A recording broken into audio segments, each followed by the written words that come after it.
বাংলাদেশের অন্তর্বর্তীকালীন সরকারের নেওয়া নানা সংস্কারের পাশে থাকবে বিশ্বব্যাংক। অর্থনৈতিক সংস্কার, ডিজিটালাইজেশন, তারল্য, জ্বালানি এবং বিদ্যুৎ ও পরিবহন সংস্কারে $3.5 বিলিয়ন সহায়তা দেওয়া হবে বলে জানিয়েছে সংস্থাটি।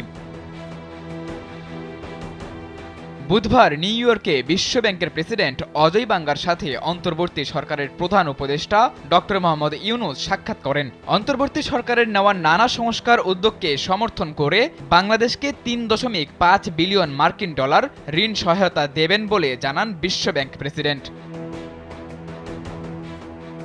প্রধান উপদেষ্টার প্রেস উইং জানান, নিউ ইয়র্কে জাতিসংঘ সদর দপ্তরে সাধারণ পরিষদের সাইডলাইনে বাংলাদেশের প্রধান উপদেষ্টার সঙ্গে বিশ্বব্যাংকের প্রেসিডেন্টের মধ্যে এক বৈঠক অনুষ্ঠিত হয়।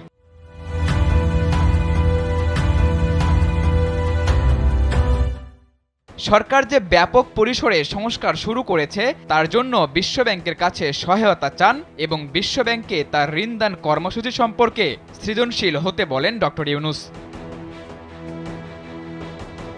ইউনুসের দীর্ঘদিনের বন্ধু বিশ্বব্যাংকের প্রেসিডেন্ট অজয় বাঙ্গা বলেন, বাংলাদেশকে অন্তত $2 বিলিয়ন নতুন ঋণ দেওয়া হবে এবং বিদ্যমান কর্মসূচি থেকে আরও $1.5 বিলিয়ন পুনরুদ্ধার করা হবে। বিশ্বব্যাংক ডিজিটালাইজেশন, তারল্য, জ্বালানি এবং বিদ্যুৎ ও পরিবহন সংস্কারে সহায়তা করবে। বিশ্বব্যাংকের প্রেসিডেন্ট দক্ষিণ এশিয়ায় জ্বালানি খাতের সহযোগিতা এবং নেপাল ও ভুটানে উৎপাদিত হাইড্রো এনার্জি কিভাবে ভারত ও বাংলাদেশের মতো প্রতিবেশীদের দ্বারা ভাগ করা যায় সে বিষয়ে আলোচনা করেন।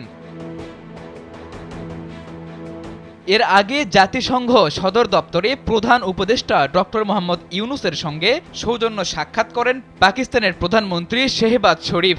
বুধবার সাধারণ পরিষদের বৈঠকের ফাঁকে তাদের মধ্যে এ সাক্ষাৎ অনুষ্ঠিত হয়। এ সময় দুই দেশের সরকার প্রধান পারস্পরিক এবং আঞ্চলিক সহযোগিতা বৃদ্ধির ব্যাপারে একমত পোষণ করেন, এমনকি সার্ককেও পুনরুজ্জীবিত করতে সহমত পোষণ করেন তারা।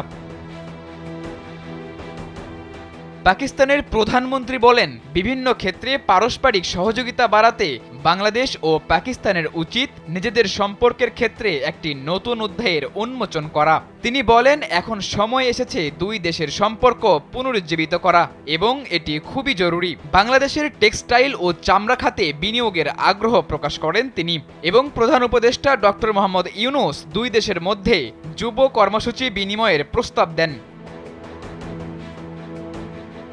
সাদাতুর রাফি, কালবেলা।